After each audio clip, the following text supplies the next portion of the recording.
안녕하세요. 오늘도 사연살롱을 찾아주셔서 감사합니다. 한때는 나이가 들어도 흰머리가 나지 않는다며 걱정을 가장한 자랑을 그렇게나 밉게도 하고 다녔는데 이제는 검은 머리 한 올을 찾기 힘들 정도로 머리가 다 하얗게 변한 노인네가 다 되어버렸네요. 제 머리가 갑자기 이렇게 새어버린 데는 물론 다 이유가 있죠. 10여 년 전부터 아주 심하다 싶을 정도로 속 썩이는 일이 좀 있었거든요. 제 개인 일이라기보다 가족 일이어서 그게 더 머리 아프고 스트레스가 심했나 봐요. 그 이후로는 이렇게 백발 노인이 다 되었답니다. 제 머리를 하얗게 만든 그 기가 막히고 코가 막힌 이야기 좀 들어주시겠어요? 저는 40년 전 곱고 참한 한 여자를 제 아내로 맞이하면서 아들 하나를 낳고 오순도순 살았던 사람이에요. 비록 자식은 하나지만 그 아들놈 하나를 열놈이랑 바꿔준다고 해도 눈도 꿈쩍하지 않을 만큼 귀여운 놈이었죠. 참 행복했어요. 아내는 늘 다정했고 아들은 듬직함과 사랑스러움을 다 가지고 있었거든요. 가진 것 하나 없는 제게 시집와 고생만 했던 아내에게 미안해 저는 정말 열심히 살았어요. 그 결과 저는 밑에 직원을 20여 명 정도 두고 사업을 하는 비즈니스맨이 되었죠. 그 중에서 가장 좋은 것은 아들과 함께 일한다는 사실이었어요. 아들은 효심으로 그랬던 것이 아니라 진심으로 제 일을 배우고 제 회사를 물려받고 싶어 했어요. 아빠, 회사 규모가 뭐가 중요해요. 내가 더 계속 불려나갈 수 있는데 지금 아빠한테 가능한 많은 것을 배워둘 거예요. 다른 야심 없이 저와 제 회사에서 함께 일해준다는 것이 아들에게 너무 고마웠지만 한편으로는 미안하기도 했어요.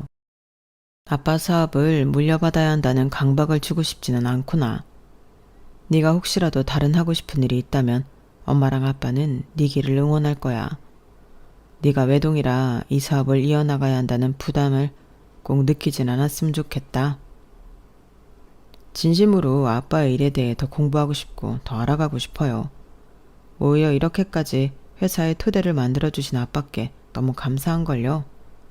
최소한 맨 땅의 헤딩은 아니잖아요. 저희 부부가 아들 하나밖에 가질 수 없었던 것은 다 이유가 있었어요. 바로 아내의 몸 건강이 썩 좋지 못했기 때문이죠. 어릴 때부터 천식도 있었고 알러지도 많았다던 아내는 강한 이를 낳고 그 이듬해 큰 암 수술까지 견뎌야 했어요. 그 이후로 다시 임신과 출산하는 것은 엄두도 못 냈고 저도 아내에게 강요하지 않았어요. 무엇보다 아내의 건강이 제일 중요했으니까요. 하지만 그렇게 허약한 아내가 처음부터 마음에 들지 않았던 저의 어머니와 골이 깊어지기 시작했죠. 명수야, 네가 쟤 처음 우리 집에 인사한다고 데려왔을 때 왜 더 뭐라 그랬니? 딱 봐도 골골하게 생겨서 손주는 고사하고 네가 마누라 간병까지 하게 생겼다고 안 된다고 했잖아. 어머니, 그래도 제가 좋아하고 사랑하는 사람이에요. 그런 말씀 이제 와서 하셔봤자 도대체 누구한테 좋은 거예요? 내가 하도 답답해서 그런다. 내 아들이 마누라 수발까지 들게 생겼어. 꼬라지를 보니까. 그것도 제가 원해서 하는 거예요. 간섭하지 마세요. 어머니는 인정이를 달가워하지 않았고 인정이도 그걸 다 느끼고 있었죠. 그래서 원래 강한 일을 갖는 것도 너무 힘든 일이었는데 아내는 이를 악물고 결국 아들을 낳았어요. 하지만 많은 손주를 보기를 원했던 어머니의 눈에 인정이는 여전히 허약하고 애를 가질 수 없는 며느리로 낙인되어 끊임없이 스트레스를 주어 저는 지금 저희 원 가족과도 연락을 끊고 지내는 중이에요. 아내는 자기 때문이라며 너무 미안해했지만 저는 그렇지 않았어요. 제게 아내는 정말 목숨보다 소중한 존재이니까요. 어쨌든 그렇게 단촐히 우리 세 식구가 사는 일상은 나쁘지 않았어요. 그러던 어느 날 아들 강한이가 호들갑을 떨며 아내와 저에게 말을 하더군요. 엄마, 아빠, 진짜 장난 아니에요. 뭐가 장난이 아닌데 이 녀석아. 저 좋아하는 사람, 아니 사랑하는 사람 생겼어요. 뭐? 네가 연애를 한다고? 연애가 아니라 결혼하고 싶은 사람이 생겼다고요. 도대체 누구길래 그래? 이 녀석이 이렇게 여자 때문에 흥분하는 건 또 처음 보네. 그러게, 우리 아들 이렇게 홀린 여자가 누굴까? 엄마도 궁금하네. 나 얘랑 무조건 결혼할 거예요. 무조건. 갑자기 너무 좋아서 꼭 결혼하고 싶은 여자가 있다며 길길이 날뛰더군요. 아들의 그런 모습을 처음 본 우리 부부는 너무 놀라우면서도 반가웠어요. 신기하기도 하고 기특하기도 해서 얼른 그 여자친구를 소개해달라고 했죠. 진짜요? 우리 미소 인사해도 돼요? 안 될 게 뭐 있어. 궁금하네. 도대체 어떤 아가씨인지. 난 반대하실 줄 알았어요. 나이가 어려서. 나랑 네 엄마도 23살에 결혼해서 너 낳고 살았어. 25살이면 넌 어린 것도 아니야. 대박. 당장 미소한테 전화해야겠다. 신나하는 아들을 보니 언제 저렇게 커서 결혼하고 싶다고 하나 새삼 세월이 느껴지더군요. 얼마 후 녀석은 정말 본인 여자친구라며 한 예쁘장한 아가씨를 데려왔어요. 첫인상이 밝고 명랑해 보이더군요. 안녕하세요. 이미소입니다. 반가워요. 여기 송강한 아빠고 저는 엄마예요. 반가워요, 미소씨. 어머, 어머님도 미인이시고 아버님도 너무 미남이시다. 그래서 우리 강한 오빠가 이렇게 잘생겼구나? 아내도 저도 아들의 여자친구가 첫눈에 마음에 들더군요. 아들보다 1살 아래라는 우리를 처음 보는데도 부침성 좋게 다가왔어요. 모두 화기애애한 시간을 보내게 되었죠. 그 후에도 아들과 여자친구를 불러 우리는 종종 즐거운 시간을 보내고는 했어요. 그러다 둘 사이에서 진지하게 결혼 이야기가 나왔어요.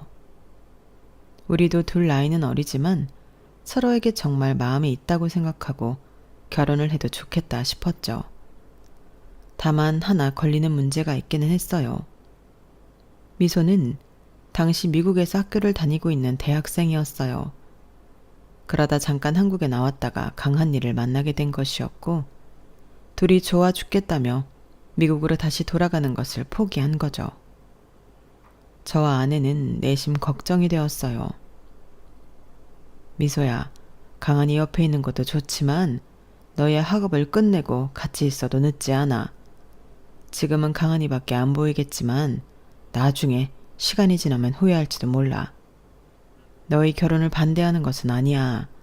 다만 네가 할 수 있는 일은 마치고 돌아와서 하면 어떨까? 진짜 괜찮아요. 저 어차피 미국에 혼자 있기도 싫었고 공부도 잘 못해서 맨날 F학점만 맞아 학교 다니기 싫었거든요. 그런데 강한 오빠가 제 구세주인가 봐요. 그렇잖아도 한국에 아예 들어오고 싶었는데 학교도 중간에 때려치우고 들어올 핑계가 없잖아요. 저 진짜 미국 학교 마저 안 다녀도 돼요. 빨리 강한 오빠랑 결혼시켜주세요. 미소는 막무가내였어요. 그 모습이 걱정되면서도 천진난만해 보였죠. 결국 아이들이 워낙 졸라대서 이른 결혼을 시키게 되었어요. 아이는 조금 더 신혼을 즐긴 후에 갖기로 하고 재미있게 살겠다고 아주 각오가 대단하더군요. 어머님, 아버님 고맙습니다. 저 진짜 강한 오빠만 보고 잘 살게요. 아빠, 엄마, 저도 미소랑 행복하게 잘 살게요. 그래, 너희만 잘 산다면야 우리는 바랄 게 없어. 그나저나 어머니 건강이 빨리 나아지셔야 할 텐데. 그러게, 최근에 폐 쪽에도 문제가 약간 있어서 호흡이 좀 곤란할 때가 있네. 어머니 살이 너무 많이 빠지셨어요. 걱정해줘서 고마워, 미소야. 잘 먹는다고 먹는데도 도무지 체력이 회복이 안 되네. 정말 그때는 모두가 다 좋고 행복했어요. 아내의 건강 문제만 빼고요. 아내는 하나가 나으면 다른 곳에 문제가 생기는 돌림질병이 끊이지 않더군요. 그래도 아내는 아들 내외가 재미있게 사는 것이 보기 좋다며 자주 웃고는 했어요. 그렇게 아이들이 결혼한 지도 2년이라는 시간이 지났어요. 그 사이 아들과 더욱 열심히 한 결과 회사 매출도 많이 오르고 직원 수도 더 늘었죠. 그런데도 강한이의 얼굴이 어느 날부터 어두워지더군요. 아들, 무슨 일 있어? 요즘 왜 이렇게 힘도 없어 보이고 얼굴이 우울해? 미소랑 싸웠어? 싸운 거면 차라리 낫게요. 왜? 무슨 일인데? 미소가 다시 미국에 가고 싶대요. 뭐? 미국에? 미국에 있기 싫었는데 마침 잘 됐다고 너랑 결혼한 거였잖아요. 그러니까요. 한 몇 개월 전부터 무슨 향수병에 걸린 사람처럼 계속 미국만 찾고 있어요. 이런. 그래서 제가 결혼하기 전에는 미국 꼴도 보기 싫다고 하지 않았느냐. 학교도 싫고 심심해서 아예 안 돌아갈 생각하고 나랑 여기서 결혼한 거 아니냐. 이러니까 그때는 그랬는데 시간이 지나보니까 아니더래요. 자꾸 미국 가고 싶다고 밤낮으로 울고 짜증내고 미치겠어요. 저희 부부가 염려하던 일이 일어나고 말았죠. 결혼 전에는 미국에 다시는 갈 일 없을 거라고 호언장담하던 며느리가 무슨 일인지 마음이 바뀌어 미국에 가고 싶다며 땡깡을 부리기 시작한 거예요. 아들 말에 의하면 그 일로 최근에 말다툼이 조금 자주 있었나 보더군요. 내가 뭐 미국에서 계속 살겠대? 졸업 못한 대학만 좀 마치고 오겠다는데 오빠 왜 이렇게 반대야? 어? 내가 고졸로 남았으면 좋겠어? 그러니까 결혼 전에 단단히 약속했었잖아. 미국 다시는 갈 일 없을 거라고. 지금 우리 아직 신혼인데 거기 가서 졸업하려면 몇 년을 있어야 되는데 어떻게 떨어져 있는다는 말이야? 그때는 오빠도 결혼하고 싶다고 미국 못 가게 부추겼었잖아. 이제 와서 왜 발뺌이야? 짜증나. 여기서 다시 공부해서 학교 가잖아. 너 미국 가봤자 또 힘들다고 돌아올 게 뻔해. 안 그런다고. 이번엔 진짜 안 그런다고. 미국 가고 싶다고. 진짜. 아들 내외의 언쟁은 조금 길어지는 듯 싶었고 나서면 안 되는 것을 알지만 저희 부부가 중재를 조금 해주기로 했어요. 미소야, 그렇게 미국에 다시 가고 싶어? 네. 만약에 미국에 갔다 치자. 그런데 미수 네가 거기가 너무 좋아서 한국에 다시 들어오기 싫어졌어. 그럼 그때는 어떡하지? 아버님, 그럴 일 없어요. 저 진짜 가서 대학 졸업장만 따올 거예요. 믿어주세요. 미소 너 지난번이랑 말이 다르잖아. 지난번에는 졸업하고 좋은데 취직되면 더 남아있을 수도 있다고 나한테 그랬잖아. 사람 인생이 한치 앞을 알 수가 있어? 그건 그냥 한 말이고. 아이들의 싸움은 생각보다 심각했어요. 저도 사실은 미소가 워낙 어리기도 하고 결혼 전에 절대로 그럴 일 없을 거라고 했던 말을 또 변덕스럽게 바꾸지는 않을까 염려가 되더군요. 그럼 오빠, 아버님, 어머님, 우리 이렇게 해요. 뭘? 저 미국 어머님이랑 같이 갈게요. 그럼 됐죠? 미소, 네가 나랑? 어머님 건강 많이 안 좋으시잖아요. 저 미국에 살던 곳 진짜 공기 좋고 날씨도 쾌청해요. 여기처럼 미세먼지도 없고 너무 춥지도 덥지도 않은 날씨가 대부분이라고요. 강한 오빠가 저를 이렇게 못 믿어하니 어머님이 저랑 같이 미국에 가셔서 살다 같이 들어오면 되잖아요. 네? 며느리는 전혀 뜻밖의 제안을 하더군요. 미소야, 나는 건강한 편이 아니라서 내게 짐만 될지도 몰라. 한국이 아무리 의료기술이 좋다 해도 진짜 미국 못 따라와요.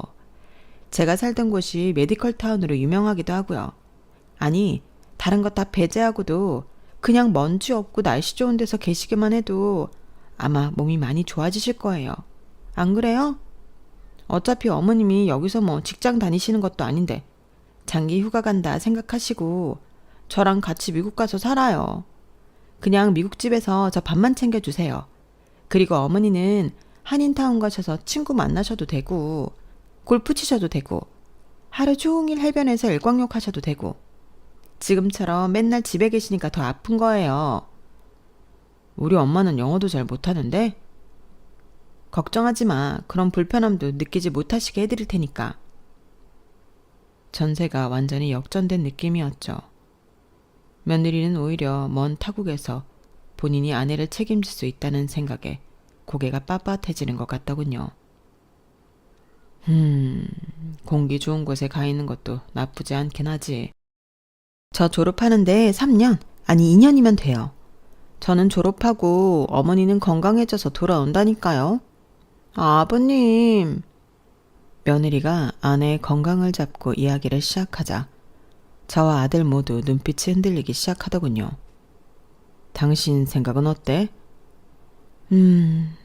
걱정은 되긴 하는데 미소 말대로 그렇게 깨끗하고 살기 좋은 데라면 한번 가보고 싶긴 한데 결국 많은 고민 끝에 며느리와 아내가 2년간 미국에서 머물다 돌아오기로 합의를 봤죠. 인정아, 거기가 너무 지루하고 심심해서 못 견디겠다 싶으면 언제든지 얘기해. 한국에 돌아오면 되니까. 힘들어도 꼭 말하고. 힘들 게 어딨어. 학생 신분 며느리님 밥만 차려드리고 맨날 띵가띵가 놀러 다닐 텐데. 오히려 나만 혼자 너무 잘 지내려고 하는 것 같아서 당신한테 미안한데? 아니야. 네가 건강하고 마음만 편해질 수 있다면 난 다 괜찮아.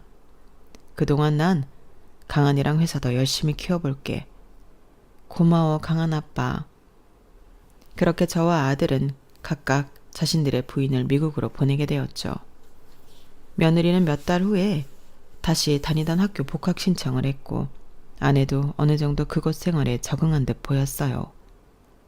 통화를 할 때마다 아내의 밝은 음성이 저를 안심시키고 기분 좋게 했죠. 우리 옆집에 캐서린이라고 아들 하나 딸 하나 있는 여자가 살거든. 그런데 그렇게 친절할 수가 없어.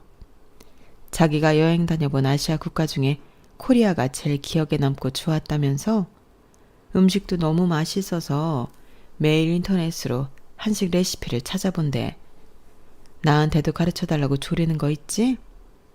여기 배추는 별로 달지도 않고 속도 비어있고 하긴 하지만 지난번에 그냥 김치를 조금 담아봤거든? 반포기를 캐서린한테 가져다 주니까 세상에 너무 좋아하는 거 있지. 파는 거랑 역시 다르다고 엄지척을 얼마나 하던지. 옆집 이웃이 좋은 사람들이라서 정말 다행이야. 진짜 좋네. 당신한테 캐서린이라는 미국 친구가 생기다니 참 재밌네. 안 되는 영어인데 손짓 빨짓하고 핸드폰으로 사전까지 찾아가면서 대화한다니까? 이번 주 주말에는 자기 집에서 디너를 먹자면서 초대했어. 미소가 그러는데 아무리 옆집이어도 막 추리링 이런 거 입고 가면 안 된다네. 미소 없었으면 그냥 슬리퍼에 몸 빼입고 갈 뻔했지 뭐야. 다행이네. 미소도 학교 잘 다니고? 처음에는 아침에 한식 차려줘도 잘 먹었는데 바로 여기 입맛에 또 적응했는지 요즘은 토스트만 먹어. 어린애들은 정말. 당신 좋아 보여. 너무 다행이야 정말. 한국에 있을 때보다는 아주 약간 무리하긴 하지만 그래도 좋아. 어차피 여기서 평생 있는 것도 아니고 딱 유학생처럼 기한 정해놓고 있는 거니까 지금을 막 즐겨야지. 당신이랑 강한이는 발바닥에 땀나게 일하는 중일 텐데 내가 너무 배짱이 같아서 갑자기 좀 미안하네? 인정이 너 배짱이 노릇하라고 내가 이렇게 열심히 일하는 거야. 더 놀아도 돼. 아픈 데는 몸 컨디션 괜찮아? 미소 말처럼 공기도 깨끗하고 받을 스트레스가 없어서 그런지 몸도 가볍고 좋아. 그래도 정기 메디컬 체크는 꼭 하고 있어. 지금까지 아무 문제 없대. 그래, 당신만 건강하면 돼. 내가 전생에 나라를 구했나? 어디서 이렇게 훌륭한 남편을 만났지? 고마워 여보. 더 자주 전화해. 목소리 듣고 싶으니까. 아내와 저도 오히려 떨어져 있으니 쑥스럽지만 나이답지 않게 더 애틋하고 좋아지더군요. 그렇게 몇 달이 흘렀어요. 어느 날부터 아내에게 연락이 뜸해지고 며느리에게서도 소식이 줄기 시작하더군요. 강한아, 미소한테 전화해봤니? 네 엄마가 지금 3일째 카톡도 안 보고 전화도 안 받네. 미소랑 저도 전화는 안 해봤는데요. 카톡 보니까 엄마 여행 가셨대요. 여행? 혼자서? 친한 친구가 생겨서 같이 가셨나 봐요. 그런데 가는 데가 인터넷이 잘 안 되는 곳이라 연락이 힘든 걸 수도 있대요. 아, 그래? 그 전에 통화할 때는 여행 얘기 없었는데 아무튼 알았다. 매일같이 오던 전화는 일주일에 한 번, 2주에 한 번, 한 달에 한 번 오는 것도 드물었어요. 중요한 것은 그렇게 어렵게라도 통화를 할 때마다 아내의 목소리는 좋지 않았다는 것이었죠. 인정아, 아우 왜 이렇게 전화가 힘들어? 미소도 연락이 안 되고. 무슨 일 있어? 아니, 폰을 좀 바꿨더니 인터넷을 다 쓰면 어떻게 할 방법이 없네. 폰을 바꿨어? 왜? 모르겠어. 미소가 좋은 거라면서 바꿔다 줬는데 전보다 뭐가 더 좋은 것 같지가 않아. 목소리가 많이 안 좋은데 몸은 괜찮은 거야? 나쁘지 않아. 전에는 여기저기 돌아다니면서 셀카도 찍어서 잘 보내더니 당신 사진 받은 지가 언제인지도 모르겠어. 사진 좀 보내봐. 미소도 보고 싶고. 미소는 요즘 뭐 그룹 과제 있다고 바쁜가 봐. 나도 집에서 얼굴 보기가 좀 어렵네. 그렇구나. 강한이도 요즘 너무 바빠져서 미소랑 연락이 힘들다 그러더니 다들 바쁜가 보구나. 강한 아빠, 나 한국 갈까? 어? 왜? 무슨 일 있어? 아니, 그냥 당신도 보고 싶고 여기 말도 잘 안 통하는데 혼자 있으려니까 괜히 적적하기도 했어. 아이쿠, 그러셔요? 왜? 옆집 캐서린 씨가 당신이랑 안 놀아준대? 친구가 없어졌어? 당신도 참 그냥 해본 소리야. 여기서 2년 기다렸다가 미소 데리고 가야겠지? 당신이 미소 보호자 겸 감시자로 간 거 아니었어? 그래, 잘 데리고 있다가 한국 가야지. 아내의 말끝이 흐려지긴 했지만 저는 그때까지만 해도 어떤 심각한 사정이 있다고는 꿈에도 생각하지 못했죠. 의미심장한 통화 후에 저는 다시 한참 동안이나 아내와 연락을 할 수 없었어요. 아들 역시 며느리와 말다툼을 했다며 2주 넘게 서로 연락을 안 하고 있다고 하더군요. 저는 좀 걱정이 되기 시작했어요. 강한아, 네가 미수랑 싸운 것은 너희 문제니까 끼어들진 않겠는데 네 엄마가 도무지 연락이 안 된다. 아무리 인터넷 용량을 다 썼다 해도 이건 좀 아닌 것 같아. 지금은 미소도 제 연락 아예 다 씹고 있어요. 그쪽에 너 아는 지인 없니? 제가 한국에서 미소를 만난 거라 미국 친구들이나 지는 전혀 몰라요. 어쩌죠? 미국에 거주하는 친척이 있는 것도 아니고 친구도 없어서 저는 밑에 직원의 가족에게까지 부탁해 아내의 소식을 물어야 했어요. 사장님, 저희 친척 누나가 알아봤다고 하는데 그 말씀하신 주소 맞죠? 거기는 얼마 전에 사는 사람이 바뀌었다고 부동산에서 그렇게 말했다는데요. 뭐? 주인이 바뀌어? 자네도 알잖아. 우리 와이프랑 며느리 그 둘이 거기서 사는 게 분명한데 사는 사람이 바뀌다니 정말 비상이었어요. 이제는 아무랑도 연락이 닿지 않는데 겨우겨우 알아낸 것은 그 집에 더 이상 아내와 며느리가 살지 않는다는 소식이었죠. 저와 아들은 불안에 견딜 수 없었죠. 아빠, 미국 대사관이나 영사관 쪽에 연락을 취해볼까요? 한 명도 아니고 둘이나 연락이 되질 않으니. 그래, 그게 좋겠다. 그런데 너 마지막으로 미소랑 연락한 게 언제니? 저도 한 달 다 되어가요. 그런데 사실 아빠한테 말씀 못 드린 것이 있어요. 마지막에 연락하면서 싸우기 전부터 미소가 사실 좀 평소랑 많이 달라지긴 했었거든요. 달라? 뭐가?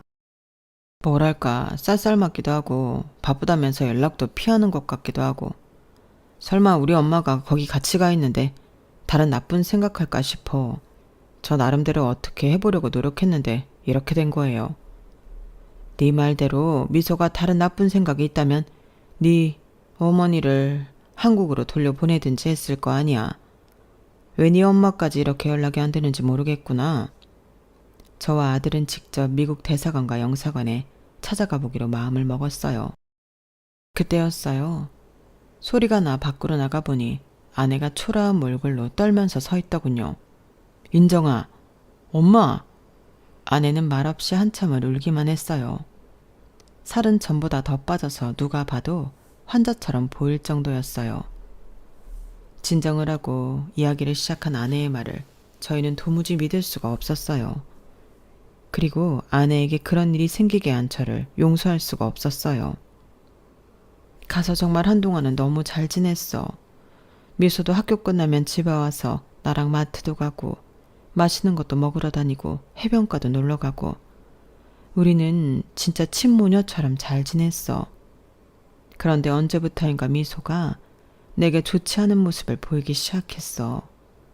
신경질도 내고 짜증도 내면서 말이야. 난 그게 미소가 날 정말 엄마처럼 생각해서 그러는 거라고 여겼어. 하지만 날이 갈수록 심해지더라고. 어느 날은 빨면 안 되는 옷을 내가 실수로 빨았는데 그걸 갖고 내 앞에서 옷을 찢고 내 얼굴에 던지더라고. 뭐? 미소가? 그때부터 시작이었어. 무슨 일이든 트집을 잡고 내게 막말을 하고 물건을 던지더라고. 처음에 가볍게 여겼던 나도 참지 못하고 화를 냈지. 그러다 뭐라고? 미소가 당신한테 그런 막말을 했다고? 세상에 정말이야? 화가 머리끝까지 나서 온몸이 부들부들 떨렸어요. 아들은 벌써 등을 돌리고 눈물을 줄줄 흘리고 있더군요. 그런 미소를 보니까 한국도 아니고 말도 안 통하는 나라에서 무섭더라고. 내가 한국으로 돌아가겠다고 했더니 내 여권까지 감추고 협박을 했어. 집을 나설 때는 문도 밖에서 잠그고 완전히 그건 완전히 범죄잖아. 어떻게 시어머니를 그렇게 할 수가 있지? 날 옴짝달싹 아무데도 못 가게 하고 괴롭힘은 더 심해졌어.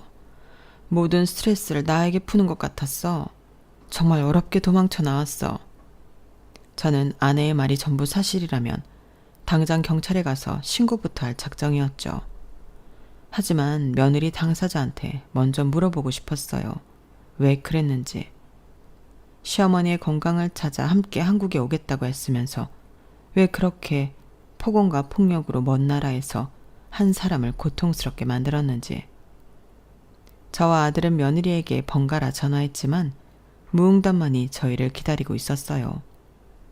저는 아내의 비참한 몰골을 사진 찍어 메시지와 함께 며느리에게 보냈어요. 이렇게 된 상황을 네가 직접 설명해라.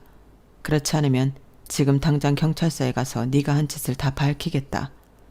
사과하고 빌든지 변명을 하든지 해라.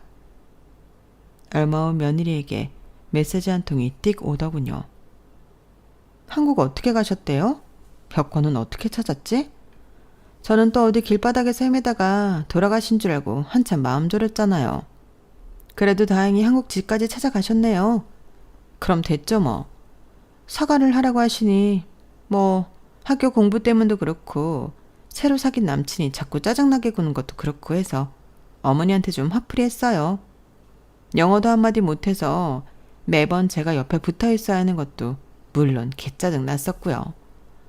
저도 잘한 건 없지만 어머니도 썩 여기서 제 마음에 들게 잘 생활하신 것은 아니라서요.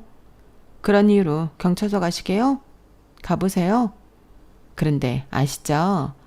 저 여기 미국에 있는 한 한국 경찰이 죽었다 깨어나도 못 잡아가는 거. 그런데 어쩌죠? 저 미국 그린카드 신청해서 곧 나올 텐데 여기 시민권자 될 거란 말이에요. 저희 셋은 모두 기가 차서 아무 말도 나오지 않더군요. 특히 아들은 더 충격이 큰 듯 했어요. 엉엉 울면서 우리 앞에서 무릎을 꿇고 빌더군요. 정말 죄송해요.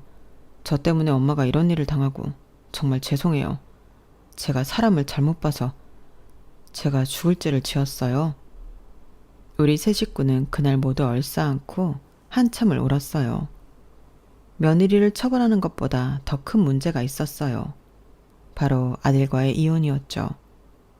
이혼이라도 해달라며 아무리 메시지를 보내도 돌아오는 답은 없었죠. 며느리가 사망한 것이 아니라 직접 이혼 서류에 사인을 해주지 않으면 아들은 계속 유부남 신분으로 남아있을 테니까요. 어떤 법률 상담을 받아도 굉장히 곤란한 상황이라며 난색을 표하더군요. 절망적이었어요.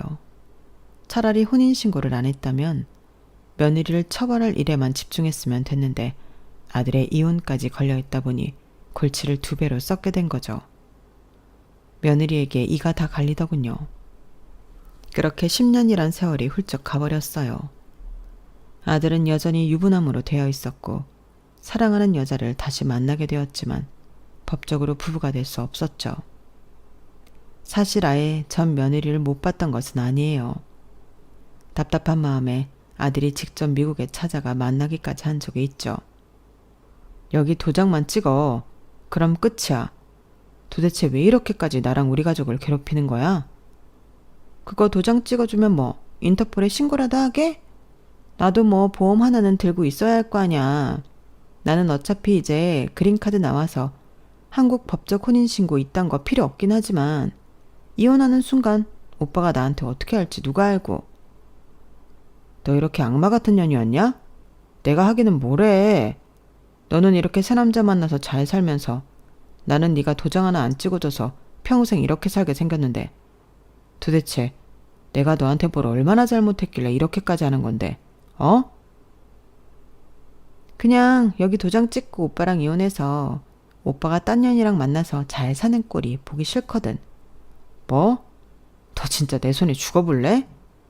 여기는 총기가 허용되는 나라지만 오빠 관광비자 자격으로는 총알도 못 쏴. 한국 조심해서 가. 정말 우리가 알던 그 밝고 쾌활하던 미소가 맞나 싶더군요. 악마도 그런 악질의 악마가 없다며 아들은 돌아와 한참이나 분통을 터뜨렸어요. 그렇게 또 시간이 지났고 아내는 또 한 차례 큰 수술을 견뎌야 했어요. 다행히도 그 수술 끝으로 아내는 전보다 밥도 더 잘 먹고 체력도 조금 더 좋아진 것 같더군요. 아내의 병원비 보험금 청구를 하다 문득 머리를 스치는 것이 있더군요. 그날 아들과 아내와 마주 앉아 머리를 쓰기 시작했어요. 이미수한테 이렇게 문자를 보내라고요? 이렇게만 보내면 당연히 안 믿을 테니까 네 영정사진이랑 장례식장까지 진짜처럼 꾸며서 보내야지. 그래야 걔도 믿겠지. 통할까요? 해봐야지. 어떻게든 한국에 들어오게. 다음날 저는 아들의 가짜 영정사진과 고 송광항이라는 이름표가 붙은 장례식장의 사진을 찍어 전 며느리에게 보냈어요. 강한이가 세상을 떠났다.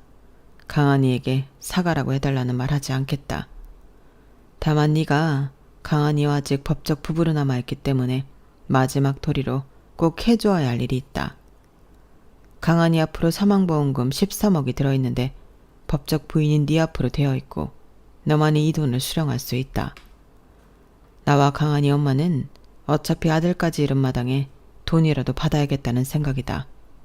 여기 13억을 네가 수령하고 그중 3억 정도만 우리에게 주고 떠났으면 하는 바람이다.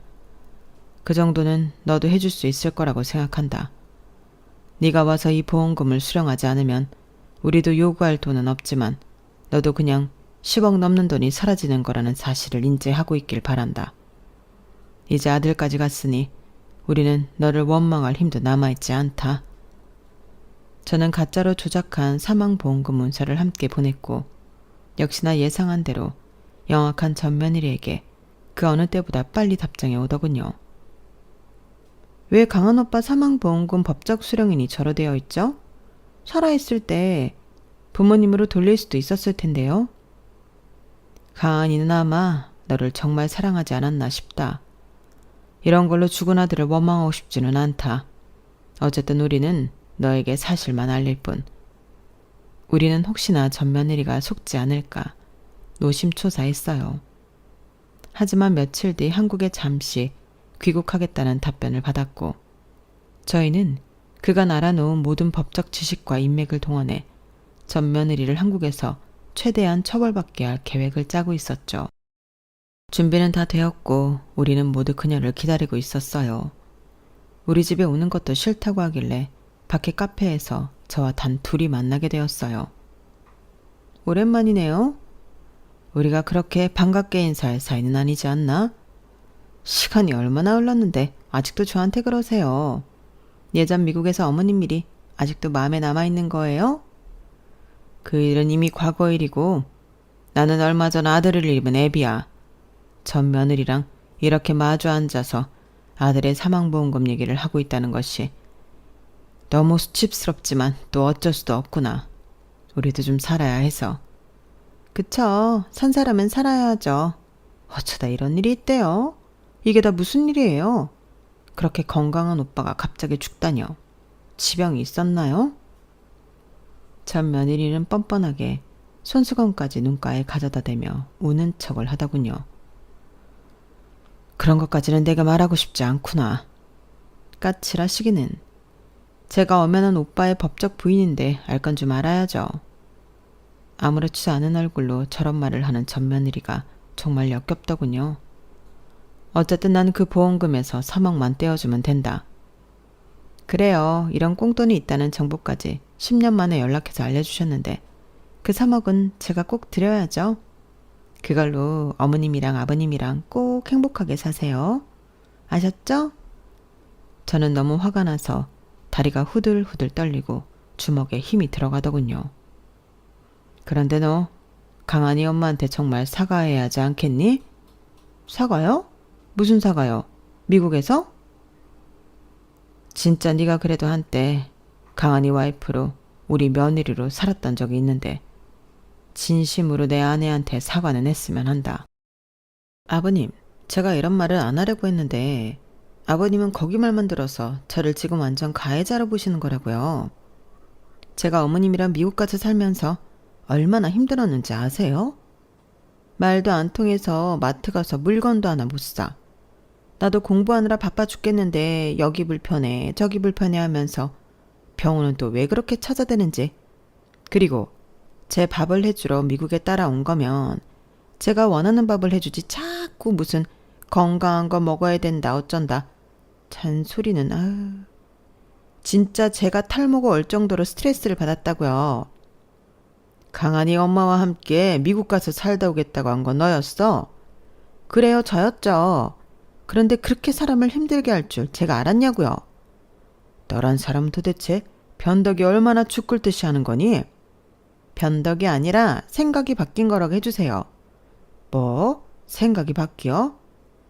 강한 오빠 처음 만났을 때 저는 정말 오빠 사랑했고 오빠밖에 안 보였고 오빠랑 살고 싶어서 미국이고 뭐고 다 제쳐두고 결혼한 거예요. 그런데 결혼하고 보니 신기하게 다시 미국이 가고 싶지 뭐예요. 그런데 이 인간이 죽어도 안 놔준다지. 그래서 시어머니 같이 갔잖아요. 저도 가서 잘 지낼 줄 알았죠. 그런데 안 맞아도 너무 안 맞고 사람 짜증나게 하는 재주가 아주 많으시더라고요. 그래서 생각이 다시 바뀌었어요. 막 나가기로. 그리고 한국에는 다시 안 들어가기로. 그것뿐이에요. 다른 이유는 없어요. 저는 매 순간 제 마음의 소리와 결정에 충실했던 거라고 해두죠. 말이 너무 길었네요. 더 주실 서류 없는 거죠? 보험금 타고 3억 입금할 때 연락드릴게요. 혹시나 해서 말인데 저 미국 살면서 엄청 좋은 사람 됐거든요. 그 3억은 꼭 드리고 갈 테니까 노파심이라도 걱정하지 마세요. 먹튀 안 할 테니까요. 제 앞에서 깔깔거리며 가방을 정리하는 동안 저는 제 뒤에서 계속 이 대화를 듣고 있던 아내를 불렀어요. 강한이 엄마, 아내는 모자를 벗고 저희 자리로 와 얼굴을 비쳤고 전 며느리는 순간 낯빛이 새하얘지더군요. 허, 여기 계셨어요? 얼굴 좋아지셨네요. 순간 아내는 참지 못하고 전 며느리의 뺨을 아주 세차게 때렸어요. 대희년이 감히? 제가 아들 죽였어요? 왜 저한테 난리예요? 니년 때문에 일 갈고 산 세월이 얼만 줄 알아? 그건 저야 모르죠. 그러게 왜 말도 안 통하는 날에 쪼르르 따라와서 사람 힘들게 했어요. 저도 그때 생각하면 아주 할 말 많거든요. 네? 그때 문 밖에서 아들이 저벅저벅 들어왔어요. 오랜만이야. 내 법적 부인 이미소. 어? 오빠가 왜... 오빠는 죽었는데? 어? 설마 이거 다 구라야? 구라 맞지? 다 구라야. 너 한국 들어오게 하느라 우리가 다 판짠 거야. 좀 놀랐어? 뭐? 이것들이 아주 단체로? 방금 전까지 자신만만하던 전며느리의 얼굴이 보기 싫게 일갈아지더군요. 그 뒤로는 어떻게 됐는지 상상이 가시죠? 비록 징역이나 미국 시민권 박탈과 같은 큰 벌을 내릴 수는 없었지만 최소한 남들에게 고통을 주고 의기양양하게 살았던 그녀에게 최소한의 스크래치는 낼 수 있었습니다. 그리고 10년 동안 총동원한 인맥으로 미국의 한인타운에 이 이야기를 뿌려놓았거든요. 전 며느리의 사진과 함께 말이죠. 그래서 아마 미국에 가서도 한인들과 어울려 살기는 조금 어렵지 않을까 싶네요. 그리고 어차피 지금 저와 아들이 함께하는 회사는 13억이 아닌 130억이 넘는 가치가 있거든요. 우리가 잘 살아내는 것이 가장 큰 복수이기도 하니까요. 아들은 이제 법적으로 다시 솔로가 되었으니 자신의 새로운 사랑을 찾아 앞으로 나아갔으면 해요. 전에 누구를 만났든 누구에게 어떤 상처를 받았든 모든 것을 이겨내고 말이죠. 저와 아내 역시 남은 생을 더욱 즐겁게 살아보려고 합니다. 그리고 이제는 어디를 가도 아내 혼자 보내지 않을 거예요. 항상 제가 아내 손을 꼭 잡고 함께 다닐 거예요. 제 이야기는 여기까지입니다. 여러분들은 이런 일 겪지 마시고 좋은 분들과 좋은 길을 가시기를 바랍니다. 건강하세요. 여러분, 사연 댓글에 응원과 현명한 조언 부탁드려요. 좋아요와 구독은 저에게 큰 힘이 됩니다. 오늘도 좋은 일 가득하세요.